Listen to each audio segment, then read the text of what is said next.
Hola, buenos días. Les damos la más cordial bienvenida a la 10ª sesión de nuestro seminario Café Conversado del ciclo Hablemos de Salud Pública, que organizamos dado que estamos en la conmemoración del 70 aniversario de nuestro departamento.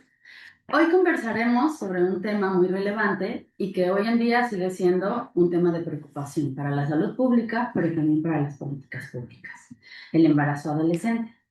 Para ello nos acompañan dos investigadoras con una amplia trayectoria y experiencia, cuyas voces son muy valiosas y fundamentales para poder entender y contextualizar este tema. Les voy a presentar de manera muy breve a nuestras invitadas para abrir la conversación. La doctora Rafaela Schiavone Hermani es médica por la Universidad de Padua y especialista en ginecología por la Universidad de Trieste, Italia. Cuenta con certificaciones en endocrinología y nutrición, así como en ginecología infanto-juvenil a nivel internacional. Ha ocupado cargos claves en salud reproductiva, incluyendo la Dirección General Adjunta en la Secretaría de Salud y la Dirección de IPAS México. Ha participado en diversos comités nacionales e internacionales como paneles asesores de la Organización Mundial de la Salud, en el Grupo Técnico Asesor en Vacunas en México y organismos vinculados a la bioética y a la planificación familiar. Y la doctora Aremis Litaí Villalobos Hernández es doctora en Estudios de Población y maestría en Demografía por el Colegio de México. Es licenciada en Actuaría por el Instituto Tecnológico Autónomo de México. Cuenta con la especialidad en Estadística Aplicada, diplomado en Relaciones de Género y diplomado de la Perspectiva de Género en los Servicios de Salud por la UNAM. Es investigadora en Ciencias Médicas directora de Salud Reproductiva en el Centro de Investigación en Salud Poblacional del Instituto Nacional de Salud Pública. Les damos mucho las gracias por haber aceptado la invitación y también porque hayan venido de manera presencial para hacer esta conversación con nuestra audiencia. Para empezar la conversación, me gustaría que me dijeran por qué el embarazo en la adolescencia lo consideramos un problema. ¿Sigue siéndolo hoy en día o ha disminuido? ¿Y por qué se considera un tema de salud pública? Muchas gracias por la invitación, antes que nada, y gracias a Denise por estar aquí juntas para platicar de un tema que yo creo que ambas consideramos parte de nuestras pasiones en la investigación, pero también en temas de políticas públicas. Efectivamente, el embarazo en adolescente sigue siendo un problema. Llevamos años señalándolo. No siempre, quiero subrayar que no siempre ha sido considerado un problema. Ha habido una corriente de investigación, sobre todo sociológica, antropológica, y no quiero, recuerdo, por ejemplo, el doctor Claudio Sterner, que ha comentado que esta es una respuesta natural de ciertas sociedades, que de alguna manera permite que las adolescentes encuentren un rol en las comunidades, especialmente rurales, indígenas, de acuerdo al marco de usos y costumbres locales. Sin embargo, otra corriente, y yo comulgo más con esta corriente, considera que es un problema de salud pública, de derechos humanos y de desarrollo. Es decir, impacta en la salud, esencialmente de las mujeres adolescentes que se vuelven madres, impacta en su posibilidad de planes de vida, aunque eso también lo pongo entre comillas, porque los planes de vida no son todos los que uno quisiera, son más bien determinados por el contexto en que viven estas adolescentes, y impacta en la capacidad de desarrollo de la comunidad, bueno, de la familia, de la comunidad y de todas las sociedades. Y el embarazo adolescente es un fenómeno preocupante en México. Sobre todo hubo un momento de alarma alrededor del 2000, a mediados de la década de los 2015, alrededor de los 2015, porque se estaba viendo que en lugar de ir disminuyendo, presentaba una curva ascendente. Y eso en realidad ha sido un fenómeno común en toda la región y en cierto sentido en todo el mundo, pero sobre todo en la región latinoamericana, que a pesar de su nivel de desarrollo, presentaba tasas de fecundidad adolescentes muy por arriba de lo esperado y de las más altas del grupo de los países de la OCDE. Entonces ahí fue cuando se lanzó la alarma en políticas públicas, cuando se empezaron a generar políticas públicas nacionales y regionales. En México la ENAPEA, la Estrategia Nacional para la Prevención del Embarazo en Adolescentes, en otros países de la región, la Estrategia Andina, en Argentina, en Uruguay, en Perú, se generaron en Chile, se generaron estrategias específicas y si quieres después vemos el éxito o no relativo de estos planes. Pero eso habla de una preocupación común, de datos duros que se estaban presentando, de más del 20% de todos los embarazos eran en niñas y adolescentes menores de edad, muertes maternas en este grupo de edad, sobre todo en adolescentes muy jóvenes, menores de 15 años, complicaciones, gastos para el sistema de salud y, insisto, análisis de cómo está impactada en el, inclusive en el PIB, en el Producto Interno Bruto de los países. Y yo quisiera complementar un poco diciendo que pues se trata de un fenómeno de salud pública porque trasciende las causas y las consecuencias que son únicamente el ámbito individual. Tiene efectos importantes, como bien comentaba Rafaela, en la salud, también en temas de educación de las adolescencias. Hay aspectos importantes donde se menciona que salen de la escuela y es difícil que regresen, entonces eso se transforma en un rezago educativo en las adolescentes, que al final, si tienen un segundo embarazo durante la adolescencia, pues es mucho más difícil que regresen a la escuela a continuar estudiando y eso tiene otro tipo de repercusiones, ¿no? Hasta en el empleo que logran generar o insertarse en el mercado laboral se va volviendo más complicado. Y también hay, pues refleja desigualdades estructurales como pobreza, como falta de acceso a métodos anticonceptivos, barreras en servicios. Y hablando de salud pública, requiere de respuestas de tipo colectivo e institucionales. Como bien comentaba Rafaela, estas estrategias que se crean en el marco de más o menos 2015, la idea es generar estas respuestas de forma interinstitucional y a diferentes niveles, ¿no? Mucho más colectivas, que permitan ampliar pues el ámbito donde se va de esta política pública y que implique temas de salud, temas de educación, temas de prevención de violencia, entre otros temas, ¿no?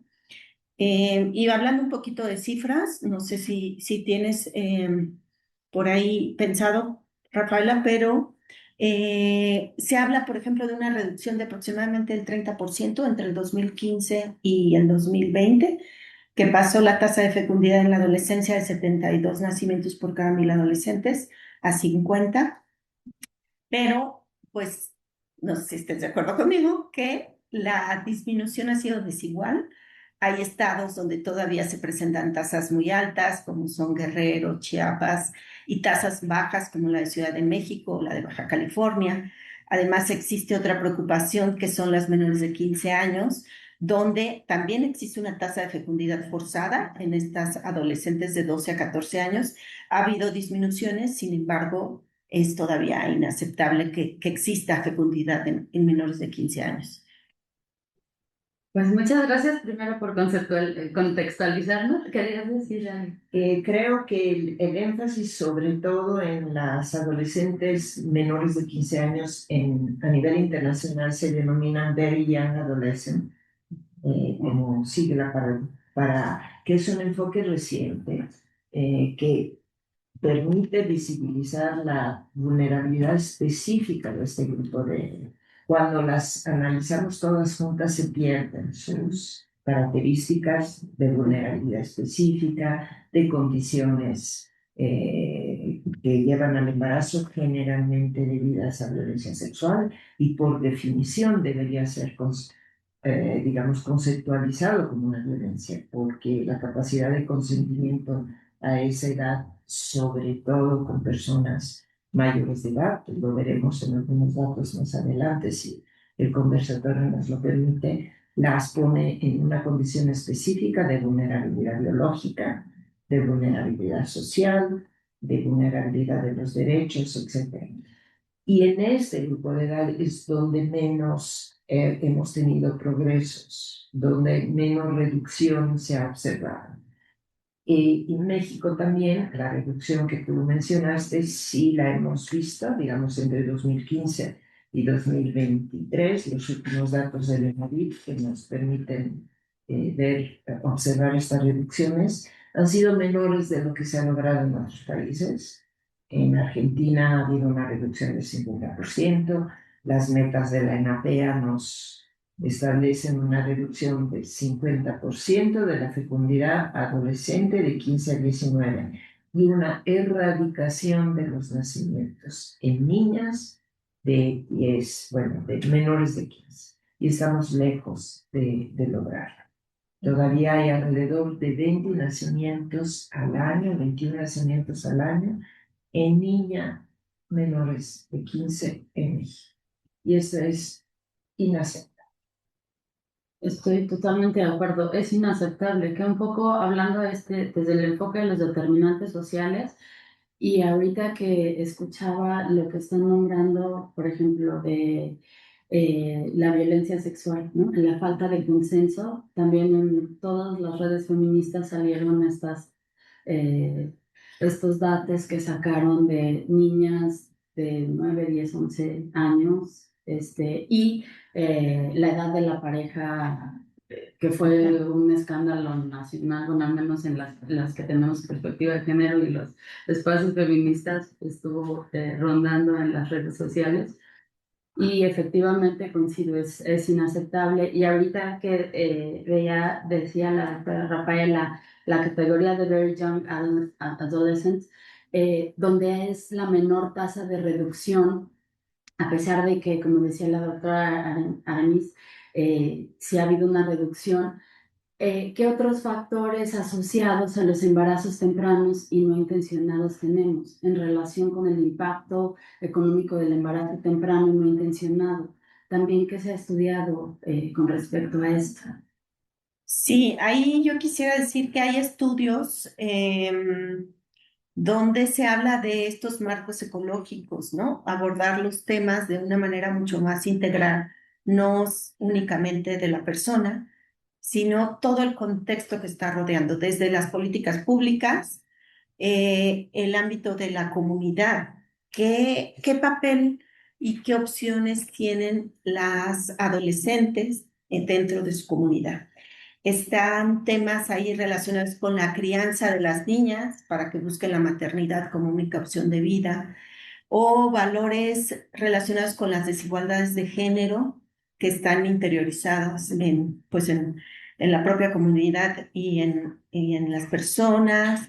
Este desconocimiento de las capacidades que tienen las personas de desarrollarse, las limitaciones económicas y la marginación, cómo limitan estos planes a futuro y estos desarrollos a futuro de las personas. Y también incluso en esta parte de la comunidad podemos ver el acceso a los servicios de salud, qué se está ofreciendo, qué nos está ofreciendo, qué encuentran nuestros adolescentes en su ámbito. Por otra parte está el tema de la escuela, donde en la escuela hay obstáculos para que la niña asista a la escuela y permanezca al interior. Esta falta de información también del personal docente en cuanto a la educación sexual de forma completa, con calidad. Todavía seguimos observando un enfoque más biológico cuando se aborda la educación sexual, más que un enfoque de derechos, de juventudes, con estos enfoques interseccionales, actitudes negativas respecto al género y conductas riesgosas en las relaciones sexuales, en la pareja. Lo que comentaba al inicio, el tema del rezago educativo, cuando sale y que vuelva a insertarse, cuando sale por motivos de embarazo y que vuelva a insertarse a la escuela, pues ya implica también una capa más, ¿no? De rezago. A nivel familiar también hay cosas muy importantes que enunciar, como las expectativas negativas que tienen las propias familias respecto al desarrollo de sus hijas, hay poco valor en la educación, especialmente para que las niñas continúen estudiando, y también algunos aspectos relacionados pues a favorecer las uniones en etapas muy tempranas. Em, en el Instituto Nacional de Salud Pública se han hecho varios estudios relacionados con el papel que tiene la comunicación de las adolescentes con papá y mamá, ¿no? O con una fuente cercana y confiable en temas de sexualidad. Cómo esta comunicación puede ayudar a prevenir un embarazo, puede ayudar al uso de métodos anticonceptivos, puede empoderar, que no siempre se observa y a veces pensamos o hay mucho mito relacionado con que si se hablan estos temas, entonces ya es que se está fomentando, ¿no? Esta clase de mitos que existen. Y también está la esfera individual, donde se ve en muchas ocasiones la maternidad como una única opción de vida, estos valores de desigualdades de género que tenemos interiorizados y el desconocimiento de las capacidades en desarrollo que tenemos. Hace un par de años atrás hicimos un estudio en Chiapas, donde exploramos justamente con estos marcos cómo se observaba en un estado donde la fecundidad ha sido alta y encontramos grandes temas relacionados con estas esferas que les acabo de comentar. E incluso a nivel cuantitativo encontramos que el conocimiento de los derechos sexuales y reproductivos hay grandes vacíos, creo que conocen 3 de 14, es bien poquita la cifra. También el personal docente vimos cómo favorecía este enfoque más biológico que el respeto a sus derechos. También hemos visto en encuestas nacionales de salud este tema de cómo se acercan a los servicios de salud, ¿no? Y lo que hemos observado es que de los adolescentes que inician vida sexual, una tercera parte se acerca. Eso significa que hay 2/3 partes que no sabemos qué les está pasando, ¿no? Y vemos también que se acercan poco a los servicios de salud y principalmente donde reciben la información es en las ferias y jornadas de salud, 70%. Significa que este desplazamiento del personal de salud hacia los espacios, pues es donde están recibiendo la información, pero poco se acercan. Y además, ¿qué está pasando con estas adolescencias que no se acercan y ya tienen inicio de vida sexual, ¿no? Y ya, ahí me paro. Todo lo que yo creo que, pues sí, ese estudio en Chiapas fue muy ilustrativo, aun cuando respondió a hipótesis que ya teníamos, pero lo confirmó de manera concreta en localidades rurales, prevalentemente indígenas, etcétera. Y no quiero discriminar o estereotipar, porque en mi intervención, en otra intervención que se generó en la Ciudad de México por parte del Centro Nacional de Equidad de Género, UNFPA y otras entidades, incluyendo la industria privada, se hizo una intervención en Xochimilco, que es la delegación que tenía en ese entonces una tasa de fecundidad adolescente equivalente al promedio estatal de Chiapas. Es decir, hay que quitarnos de la cabeza ciertos estereotipos, que esto sucede solo en comunidades indígenas, etc. Y en realidad son, como bien dices tú, normas culturales, usos y costumbres, pero factores estructurales también, los determinantes sociales de la salud.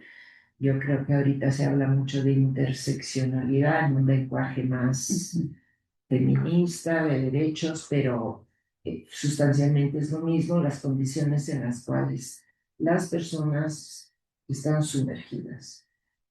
Y de todos los determinantes que mencionaste, yo creo, retomaría mucho lo de la escolaridad, el acceso formal a la educación, que se ha visto que es uno de los determinantes más fuertes asociados a la posibilidad de retrasar el inicio de vida sexual activa, o más bien, porque en realidad vemos una tendencia a que este fenómeno se vuelve más precoz en todas las clases sociales, en todas las condiciones, etcétera, sino lo importante es hacerlo de manera protegida, informada, protegida y consensuada. Yo creo que son los 3 elementos que debemos de analizar y verificar en este evento, que es la iniciación sexual, que sea con información a través de educación sexual, protegida a través del acceso a los anticonceptivos, conocimiento y acceso, y consensuada, es decir, sin violencia. Y eso sí requiere un cambio, digamos, de normas, requiere información, requiere conciencia de derecho, requiere empoderamiento por parte sobre todo de las niñas, requiere nuevas culturas de masculinidades, que estamos muy lejos de eso. Y retomando un poco el tema de la escolaridad, el poder, muchas de estas cosas se adquieren en un sistema educativo formal que las asuma, que donde los docentes se capaciten, reconozcan, porque yo creo que el tema de la escolaridad es como recíproco, tiene una relación bilateral, bidireccional de causalidad, porque es cierto que las niñas que se embarazan salen de la escuela, no hay posibilidad, a pesar de diferentes planes que se han generado, no hay posibilidad reales que permanezca en la escuela cuando una niña ya tiene un hijo. Y esa la condena a unirse, a seguir teniendo hijos, a seguir con ese destino manifiesto, ¿verdad?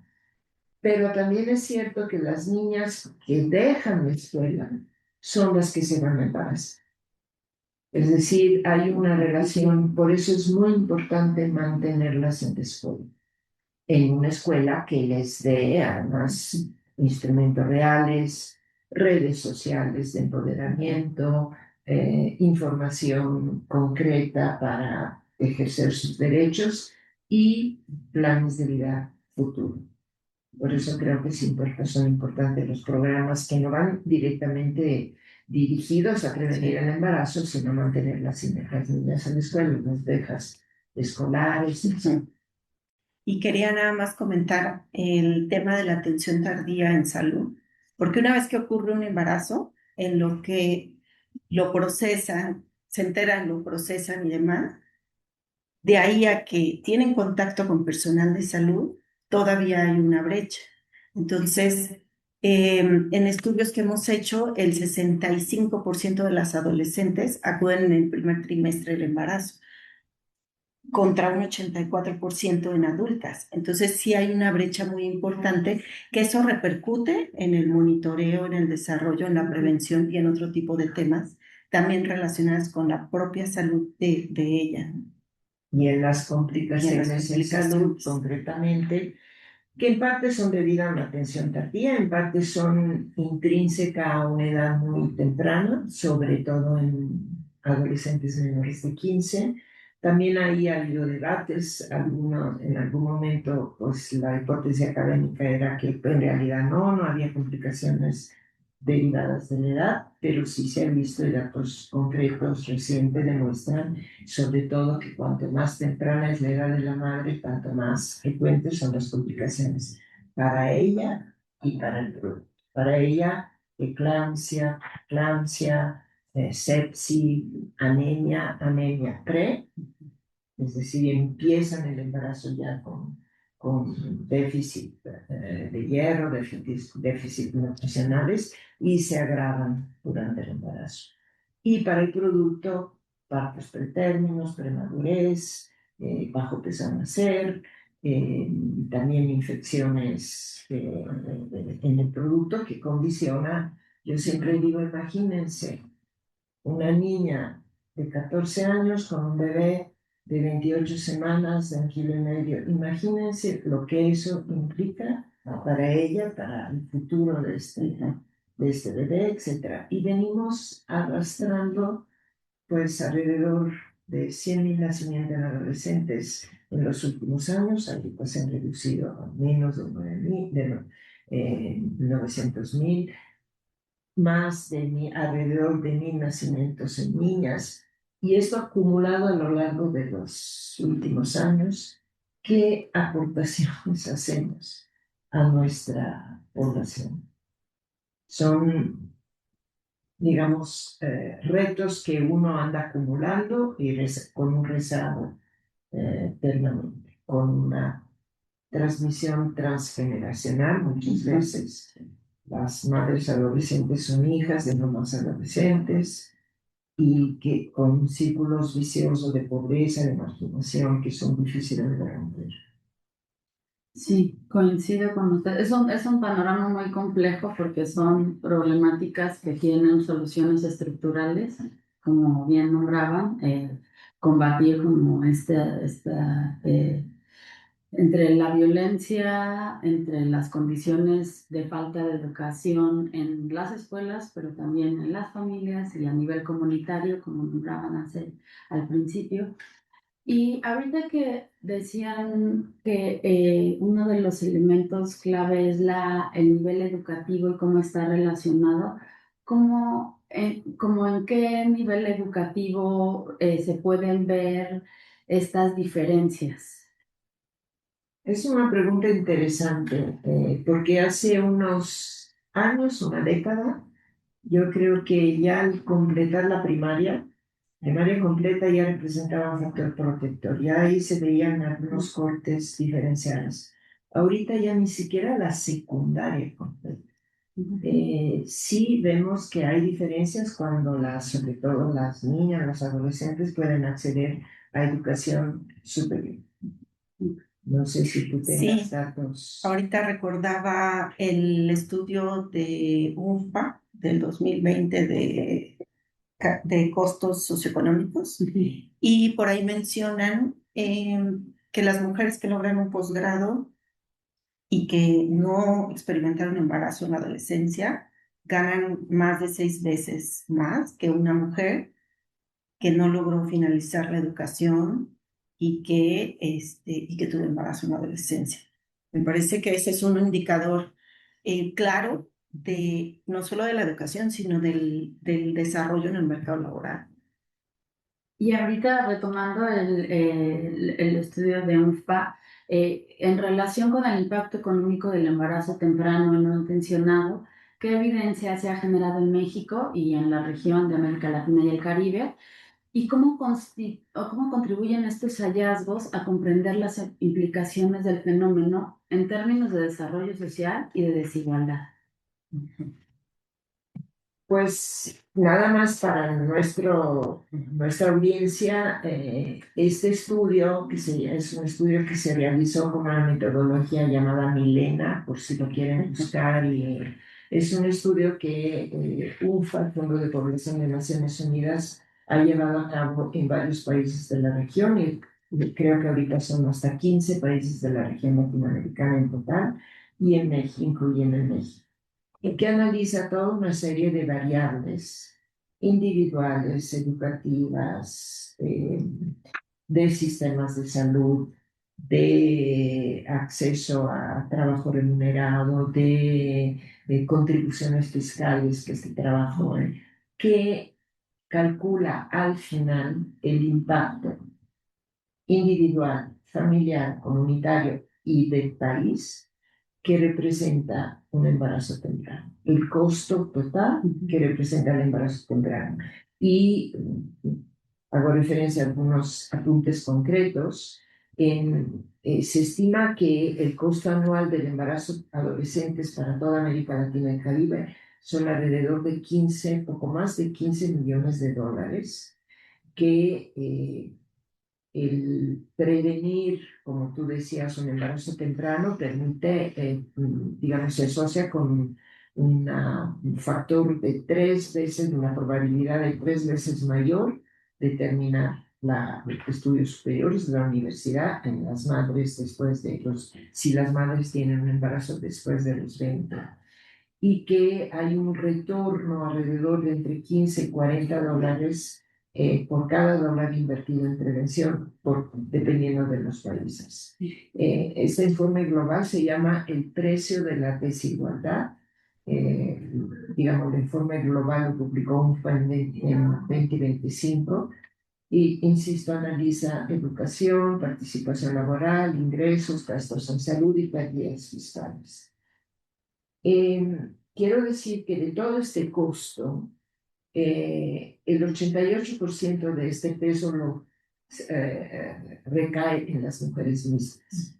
Si bien el sistema, digamos, paga o tiene repercusiones económicas, el costo individual es de las mujeres mismas. Y no sé si quieras Sí. añadir algo. Tengo los datos que preguntabas sobre educación. De las mujeres que tuvieron hijos en la adolescencia, alcanzaron un menor nivel educativo, que era justo lo que discutíamos. 26% de las mujeres tenían únicamente educación primaria, de las que tuvieron maternidad temprana. 62% educación secundaria y únicamente el 6% educación terciaria. O sea, con eso te puedes dar cuenta cómo es. Y un dato que me llamó mucho la atención cuando leí este informe es que el 67% de las mujeres que tuvieron un embarazo en la adolescencia nunca han cotizado al sistema de seguridad social. O sea, con eso te das cuenta la importancia de este desarrollo, ¿no? De las mujeres y cómo al tener un embarazo también continúa esta cadena del tema ahora de la seguridad social. Y de la falta de empleo formal. Y de la falta de empleo formal. Y en concreto en México, las estimaciones son que el embarazo en adolescente le cuesta al país alrededor de 63 millones de pesos anuales. Y si bien es complicado, digamos, introyectar estos datos para generar políticas públicas, creo que son datos duros muy fuertes, sobre todo si enfrentamos lo que ha sucedido en años recientes, que ha implicado una reducción de alrededor del 36% del presupuesto en salud sexual y reproductiva.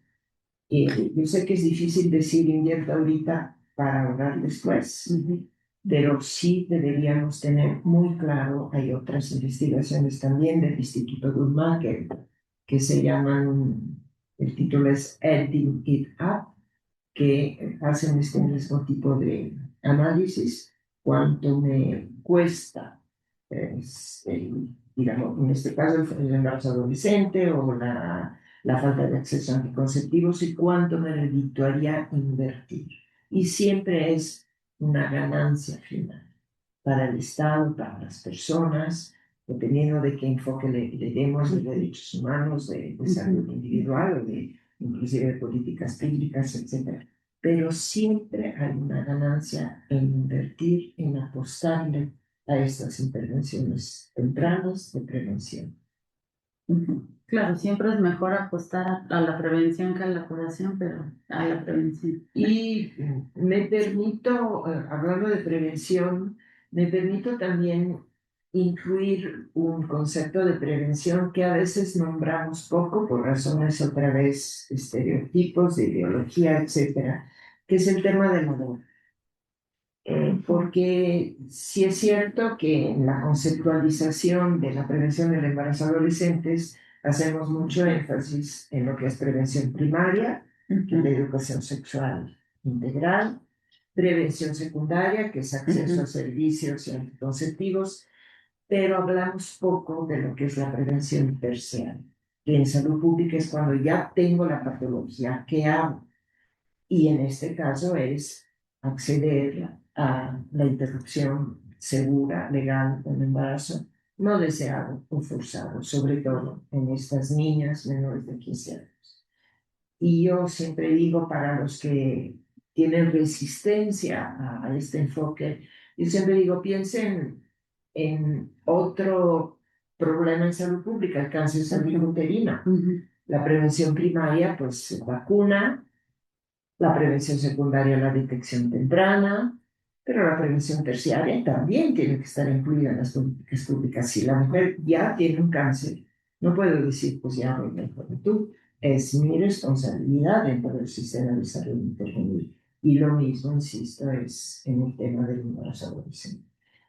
Y además, sí, hay un estudio que hicimos, que llevó a cabo la Escuela de Trabajo Social. El estudio se llama Infadea.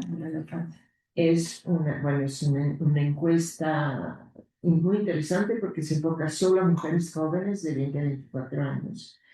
Y nosotros con otro grupo de investigadoras hicimos un análisis del impacto del aborto en aquellas mujeres, insisto, de 20 a 24 años, que habían interrumpido por cualquier razón espontánea inducido un primer embarazo en la adolescencia.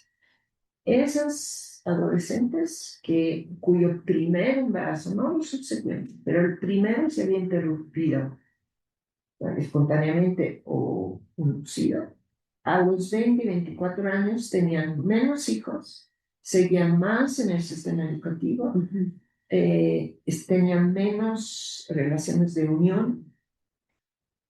Lo que quiero decir que el aborto que siempre consideramos como un mal menor puede ser una decisión que cambia el destino de las mujeres y de las adolescentes en especial, que les permite regresar a la escuela, decidir no unirse o casarse con ese progenitor, seguir un plan de vida, aceptar un método anticonceptivo post-aborto, la intervención del apego, que puede ser determinante, y seguir un camino de vida que un embarazo, un nacimiento, una maternidad temprana les hubiera impedido seguir. Claro, tener, o sea, invertir en prevención está bien, pero tener opciones a lo largo de las distintas prevenciones es fundamental. Y bueno, yo ahorita pensaba, a mí en algún momento me tocó dar talleres en bachilleres en Conalex con unos proyectos de asociaciones civiles y veía que, bueno, sí había varias dificultades en términos educativos, ¿no? Porque no había nada de información. Y me llamaba la atención que cuando llegaba abajo siempre había un baby shower, siempre había un baby shower, y yo daba los talleres de educación sexual y al final se acercaban muchas de las jóvenes a preguntarme cosas eh, de cero educación, no tenían absolutamente nada de educación, por ejemplo, si podían contagiarse de alguna infección sexual solo por tener roces con la misma ropa, o sea, de un grado absoluto de desconocimiento y desinformación. Pero las mismas poblaciones, cuando les decía si estaban de acuerdo con el aborto, nadie está de acuerdo con el aborto. Entonces, aunque tengan muchas veces la opción en este contexto estructural tan complejo, a mí me gustaría saber en términos de intervención, por ejemplo, cuáles han sido las principales estrategias para abordar esta problemática y en particular qué avances y desafíos se identifican en la implementación de la Estrategia Nacional para la Prevención de Embarazo en Adolescentes. Sí, la estrategia se lanza en 2015, justo en este marco que platicábamos al inicio de esta plática, cuando estaba en incremento, y en este esfuerzo de hacer acciones que involucraran a diferentes instituciones, es que se lanza la Estrategia Nacional de Prevención del Embarazo en la Adolescencia. Ahí empezó el Instituto Nacional de Salud Pública, apoyó mucho para hacer estas matrices de indicadores y de monitoreo de la estrategia y demás. Y al paso del tiempo, la ENAPEA se encuentra ahorita en su fase 3, donde la principal, dentro de las acciones, está el fortalecimiento institucional y hacer una territorialización focalizada en algunos territorios.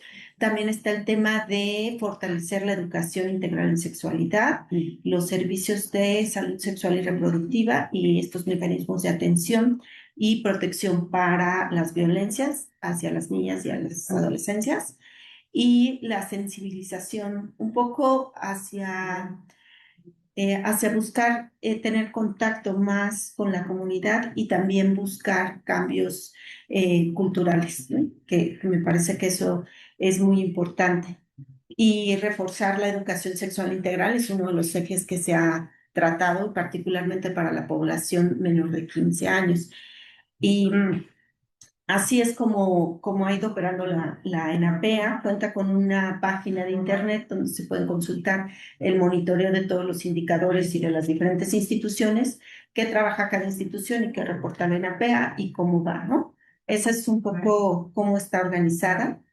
Em, em, yo quisiera comentar que no, que hay estrategias exitosas. Hace poco, en el 2025, se publicó en una revista internacional intervenciones exitosas en prevención de embarazo en la adolescencia y particularmente estas intervenciones que son transformadoras del género son las que han aportado evidencia empírica en mayor uso de métodos anticonceptivos, en retraso de las uniones y en la reducción de embarazos en la adolescencia. Entonces, personalmente yo creo que es una de las intervenciones donde tenemos que apostar en estas intervenciones transformadoras. Y bueno, eso involucra diferentes momentos, ¿no? Desde la escuela, desde la comunidad. También esa misma intervención habla de crear unidades de salud con entornos seguros, apoyo, confidencialidad, acceso a todos los servicios. También el tema de aplicaciones de salud digital para empoderar a las adolescencias es un tema que se toca dentro de estas intervenciones exitosas. Y ahí yo quisiera hacer el comercial. En el 2015, el instituto lanza dos cosas. Una parte para fortalecer a las adolescencias, tratarlas de empoderar, de lograr que ayudarles a hacer un plan de vida, a informarles de manera certera, transformar esta información, digamos, científica en totalmente digerida para población adolescente, con videos, con blogs y demás, justo para empoderarlos, buscar que conozcan más sus derechos y que demanden más servicios de salud, ¿no? Ese es como el objetivo.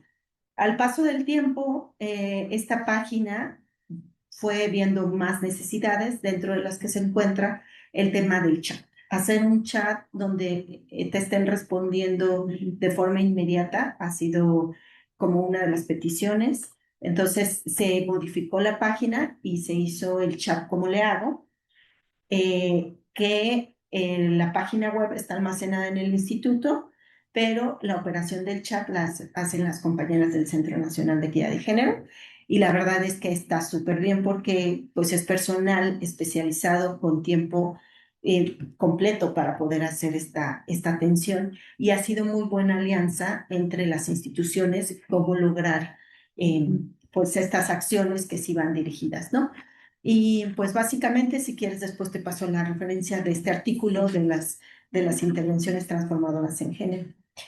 Y bueno, también ya estoy en el comercial, así que Aquí lo tenía ya pintado para que tú lo comentaras. también en ese 2015 se lanza, para fortalecer la oferta y las capacidades del personal de salud, se lanza un curso virtual de 40 horas con los contenidos mínimos que tiene que tener un personal de salud cuando atiende a un adolescente. Y ahí viene un acrónimo que se llama VERME, que es cómo me vinculo con el adolescente, cómo lo empodero, cómo le ayudo a buscar sus necesidades y transformar en un plan a corto plazo. Estas habilidades que realmente son muy importantes, las impulsamos poco en términos educativos, pero realmente comunicarnos con un adolescente tiene su reto y eso, por eso es importante tener también estas habilidades, ¿no? Además, esto enmarcado pues en las normas oficiales y en el marco legal que tenemos y con estas perspectivas pues que fuimos comentando a lo largo de esta plática. Eso está en la página de Clima del instituto y bueno, acceder a los contenidos son gratuitos. Lo único es el tema de la constancia al final, pero el contenido completo del curso se puede revisar sin problema. De hecho, aquí tenía apuntado Okay. la referencia a estos dos, digamos, recursos en línea, porque son realmente muy bien hechos. Se realizaron de manera participativa con diferentes, digamos, expertos, incluyendo desde el activismo, desde la comunidad, no solo académico. Y sí son recursos que yo creo que deberían ser mucho más difundidos.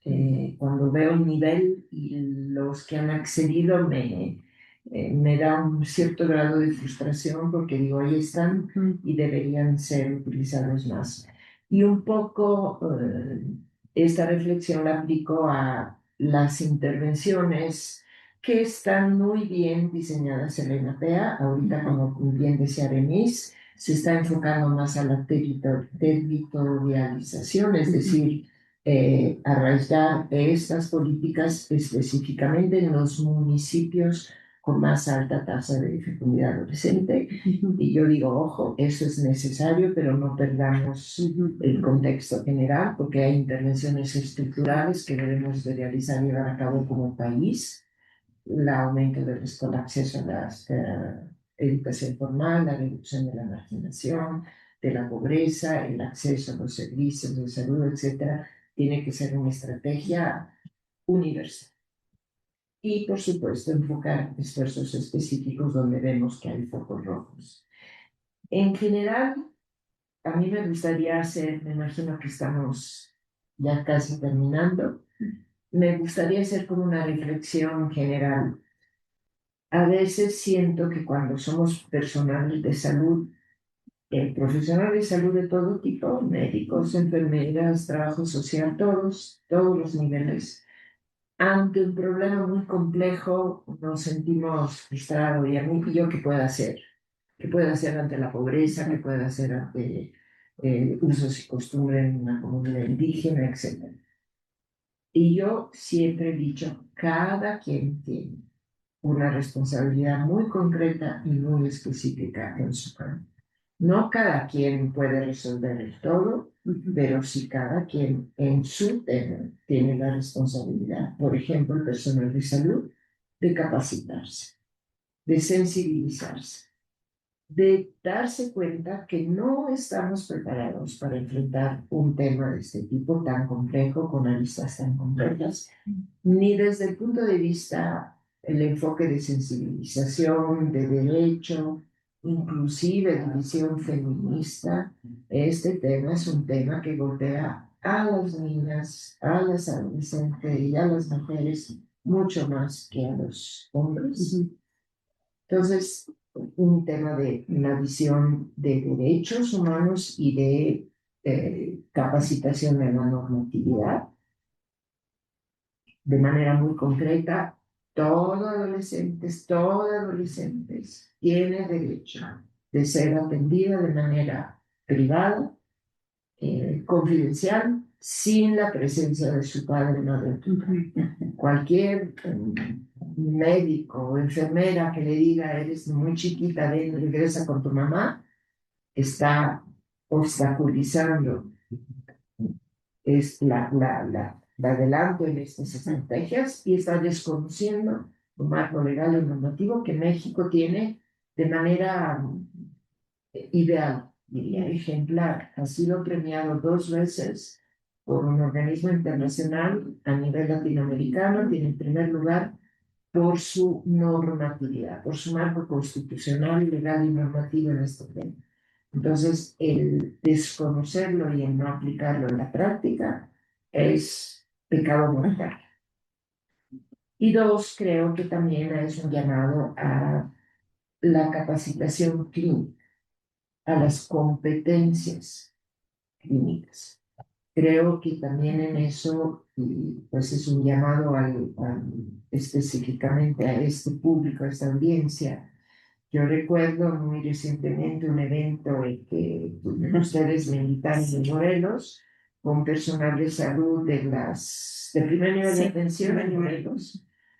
Yo siempre tenía este concepto: la mayor barrera para la atención del adolescente es el desconocimiento de la normatividad, el miedo de que si atiende un adolescente menor de edad, el papá y la mamá me denuncien, etc.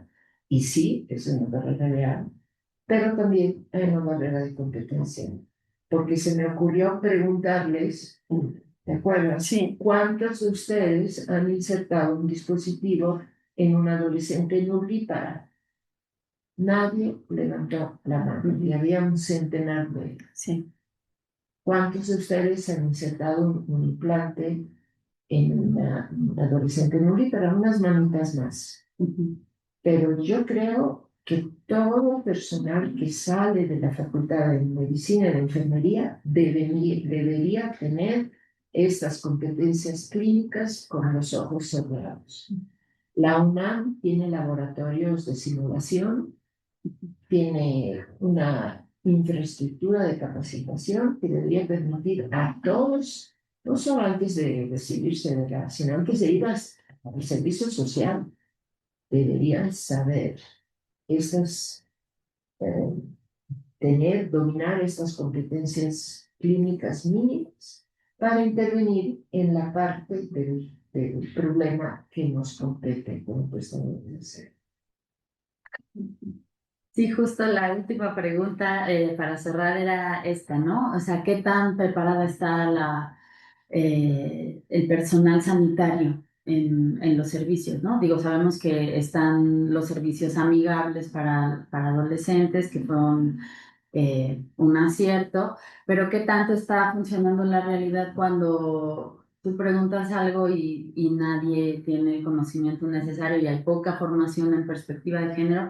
¿Y qué tan preparada está en términos de no violar este marco normativo que nos estaba comentando Rafaela?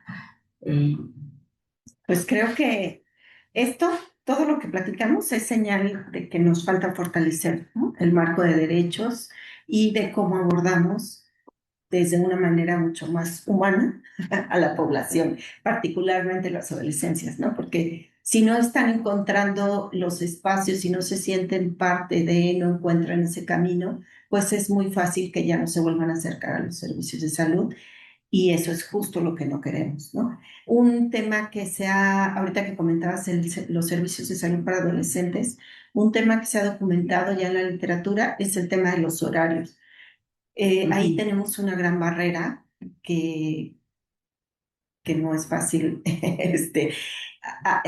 como quitarla en temas de los horarios que atienden. Si únicamente atienden los servicios de salud para adolescentes durante las mañanas y es el horario donde queremos principalmente que vaya esta población, pues cómo queremos que se acerquen a los servicios si no van a estar abiertos.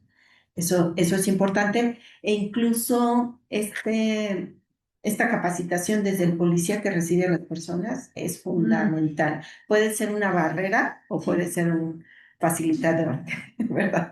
Sí. Barrera generalmente. Sí.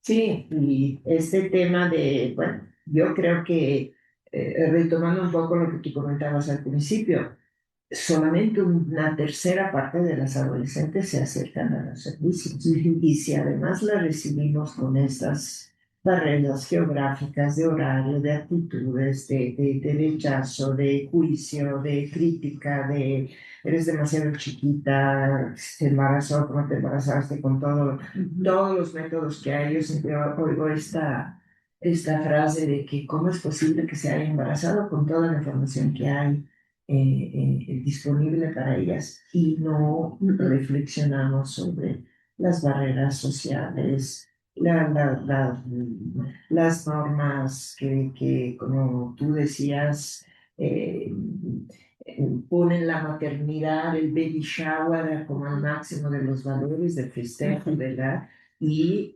condenan, critican, juzgan cualquier adolescente que decida utilizar anticonceptivo.